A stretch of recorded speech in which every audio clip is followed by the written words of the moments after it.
Γεια σας παιδάκια, τι κάνετε, καλά είστε? Είμαι ο Ισάκ και οι φίλοι με φωνάζουν Σάκη. Και από εδώ η κούκλα μου ο Τσάκης, που ποτέ δεν χαιρετάει κανένα. Γι' αυτό δεν έχει αγκαλίτσε στο βράδυ, να το ξέρει. Βλάκα. Σήμερα θα μιλήσουμε για μια από τις αγαπημένες μου ταινίες, το Joker, και πώς μου άλλαξε τη ζωή, καθώς υποφέρω κι εγώ από μια ψυχική ασθένεια που ονομάζεται διπολική διαταραχή.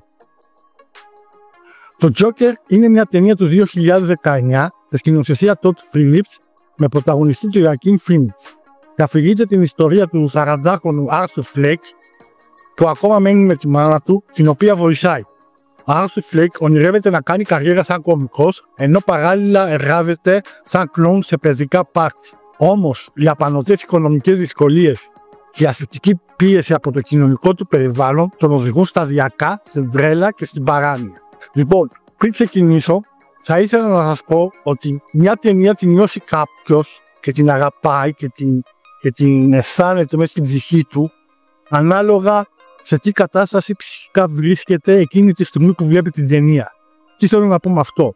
Θέλω να πω ότι άλλα συναισθήματα έχεις όταν βλέπεις μια ταινία όταν είσαι πιτσιρικάς, άλλα συναισθήματα έχεις όταν είσαι παντρεμένος, όταν είσαι χωρισμένος, όταν έχει περάσει μια προσωπική απώλεια, όταν έχεις προβλήματα υγείας. Ανάλογα με την ψυχική διάθεση που έχεις εκείνη τη στιγμή, η ταινία σου προσφέρει κάτι μοναδικό. Εγώ, ας πούμε, είδα την ταινία με ένα φιλικό ζευγάρι. Γεια στο φιλικό ζευγάρι.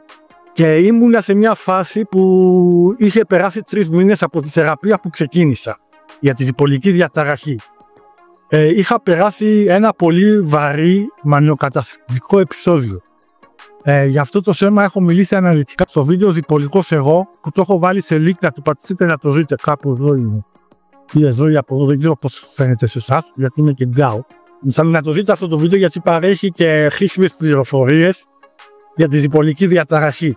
Και λοιπόν, όπως έλεγα, η ταινία μου άλλαξε τη ζωή, γιατί όταν μπήκα στην αίθουσα και είδα έναν άνθρωπο να λέει στον ψυχίατρό του ότι εγώ δεν θέλω να νιώσω άσχημα, δεν θέλω να κάνω άσχημες σκέψεις, με ταρακούνησε. Γιατί ακριβώς το ίδιο πράγμα είχα πει και εγώ στον ψυχίατρό μου. Και με γέμισε με νότα αισιοδοξίας, γιατί αυτή η ταινία έκανε πάρα πολλούς ανθρώπους να δούνε ότι πέρα από σωματικές ασθένειες, ας πούμε, μου έρχεται στο μυαλό αυτοί που έχουν διαβήτη τύπου 1, που άμα δεν κάνουν ινσουλίνη θα είναι θανατηφόρο για αυτούς, ή αυτοί, ξέρω εγώ, μέχρι και το πιο απλό που πρέπει να φοβάζει γυαλιά για να βλέπεις, και άλλες ασθένειες που δεν μου έρχονται τώρα αυτή τη στιγμή στο νου, γιατί είμαι γκάου, που παίρνεις χάπια για να γίνεις καλά. Υπάρχουν και οι ψυχικές ασθένειες που παίρνεις χάπια για να γίνεις καλά.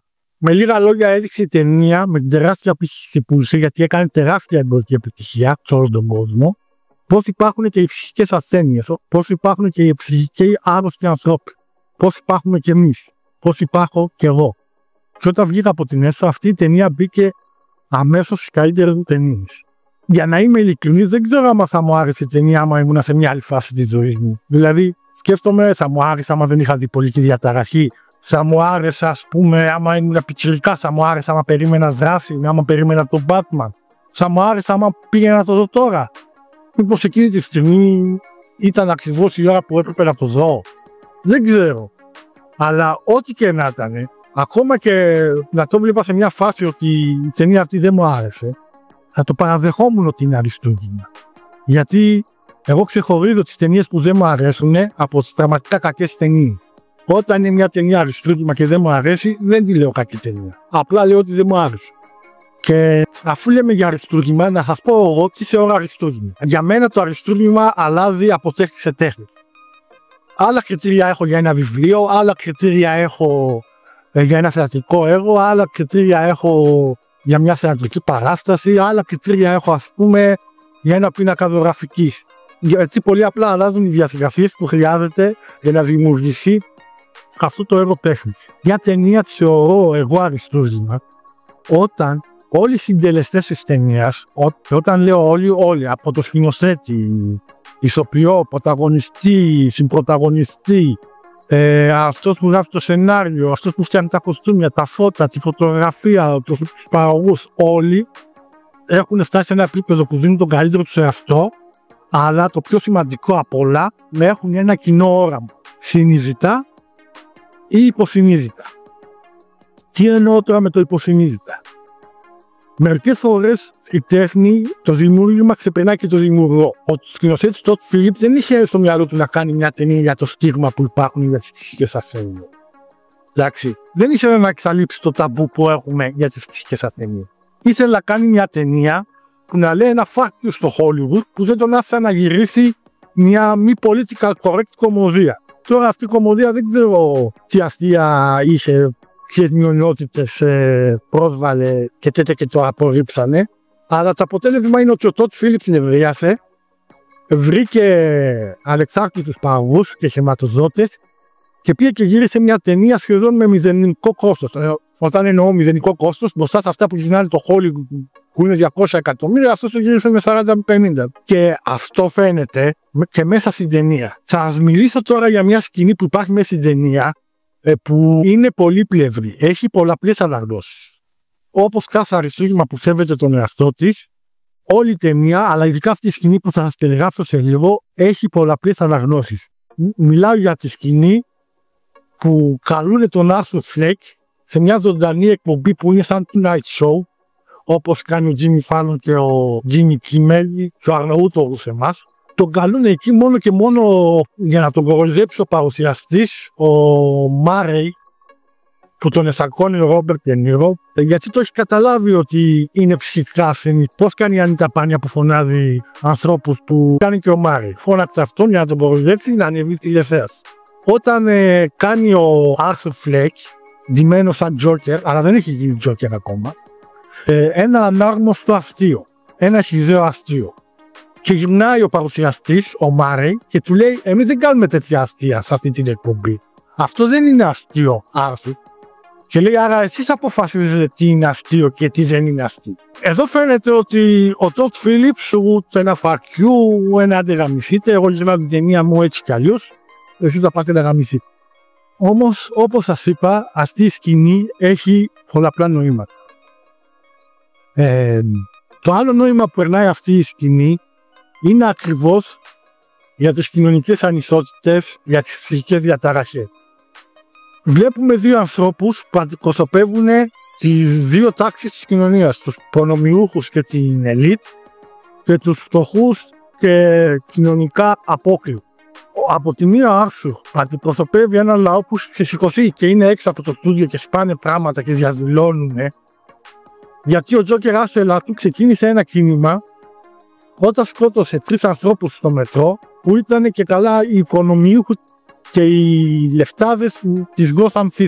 Αλλά ο Τζόκερ δεν τον ενδιαφέρει να τους αντιπροσωπεύει αυτούς. Και το λέει στη συνέντευξη, όταν το ρωτάει ο Μάρεϊ, θέλει να ξεκινήσει κίνημα, και λέει ο Τζόκερ: σου φαίνομαι εγώ για άνθρωπος που θέλει να ξεκινήσει κίνημα? Πολύ απλά ο Τζόκερ δεν τον ενδιαφέρει τίποτα πλέον, γιατί έχει σκοτώσει τη μητέρα του, γιατί η μητέρα του ευθυνόταν για όλα τα ψυχολογικά προβλήματα που έχει ο Τζόκερ. Τον έκαναν έναν οργισμένο άνθρωπο που δεν τον ενδιαφέρει τίποτα πλέον, δεν έχει να χάσει τίποτα. Και από την άλλη έχουμε τον Μάρεϊ που αντιπροσωπεύει την ελίτ και τους προνομιούχους, αλλά ούτε αυτό θέλει να αντιπροσωπεύει την ελίτ και τους πλούσιους. Και αυτό φαίνεται σε μια σκηνή που λέει ο Μάρεϊ στον Τζόκερ στη συνέντευξη ζωντανή, ότι δεν ξέρεις τίποτα για μένα. Δεν είναι όλοι απέσιοι. Εννοώντας ότι βγαίνοντας έξω από αυτό το στούντιο είναι ένας κανονικός άνθρωπος σαν όλους εμάς. Μπορεί να βοηθάει και τους φτωχούς, να πηγαίνει σε εράνους, να είναι κανονικός δράζεφε, να μην κοροϊδεύει κανέναν έξω, να μην ηρωνεύεται κανέναν. Απλά είναι ο ρόλος στην εκπομπή εκεί πέρα που πρέπει να κάνει τη δουλειά του, να βγάλει το ψωμίτσικα.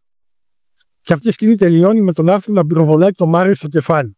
Δείχνοντας ότι, ξέρεις τι, εμείς καταπιεσμένοι δεν αντέχουμε άλλο και σε σκοτώνουμε. Πολλοί βρήκαν αυτή τη σκηνή αμφιλεγόμενη, γιατί ήταν πολύ βίαιη και πολύ σοκαριστική.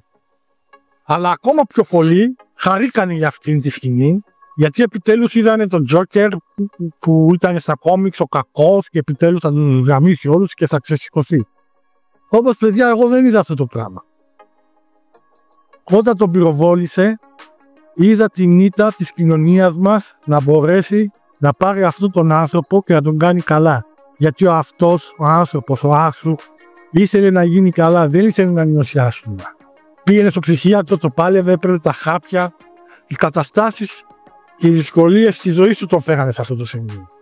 Είναι αυτό που λέμε, ότι άμα πάει ένα πράγμα στραβά, θα πάνε όλα στραβά. Το έχω πάσει κι εγώ και το ξέρω ακριβώς τι ήθελε να περάσει εκεί πέρα η ταινία.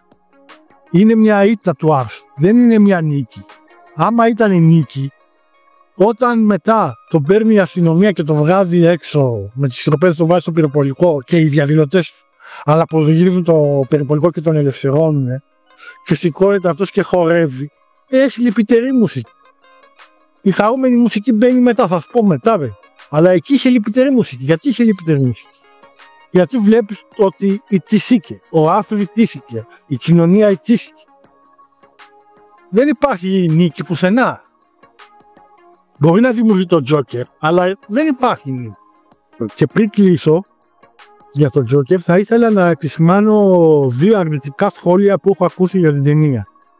Εγώ είμαι ανοιχτός στις διαφωνίες, και άμα δεν σου άρεσε η ταινία, μπράβο σου, και άμα σου άρεσε, μπράβο σου. Το ίδιο είναι και τα δύο για μένα, δεν έχει καμία διαφορά.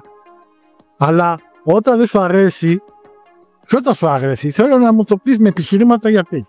Όταν μου λες δεν μου άρεσε γιατί είναι βλακεία, όταν λες μου άρεσε γιατί ήταν γαμάτου, εμένα δεν μου κάνουν. Δεν μπορώ να συζητήσω μαζί σου. Πρέπει να μου πεις επιχειρήματα. Το ένα επιχείρημα που άκουσα, γιατί αυτό το επιχείρημα που θα σας πω τώρα είναι από ανθρώπους που μπήκαν υποκαταλημμένοι στην ταινία και ήθελαν να βρουν τα αρνητικά. Χάσαν όλο το νόημα και την ουσία. Αυτό το αρνητικό που λέγανε είναι ότι ήθελε να γίνει η ταινία ρεαλιστική και αριστοφανής και σκοτεινή. Πώς γίνεται ο Τζόκερ να σκότωσε αυτούς τους 3 Wall Street guys στο μετρό και να μην το πιάσαν? Πώς γίνεται, λένε, ξέρω εγώ, να μπήκε στο σπίτι του Batman του μικρού Bruce Wayne μέχρι την πόρτα και δεν το διώξαν οι φύλακες? Λένε πώς γίνεται, ξέρω εγώ, να μπήκε στο αμφισέατρο που ήταν ο πατέρας του Batman μέσα, ο Thomas Wayne, και του λέει εκεί πέρα τα τρελά του ο Άρθουρ. Πώς δεν τον έπιασε η αστυνομία που ήταν γεμάτο αστυνομία? Πώς έφερε όπλο στην ζωντανή εκπομπή και δεν τον έπιασαν με το όπλο πάνω και το σκότωσε σε ζωντανή εκπομπή? Λοιπόν, θα σας πω κάτι που δεν παρατήρησατε. Μια μικρή λεπτομέρεια που φαίνεται από την αρχή μέχρι το τέλος της ταινίας συνέχεια. Η ταινία διαδραματίζεται στη δεκαετία του 70. Εντάξει.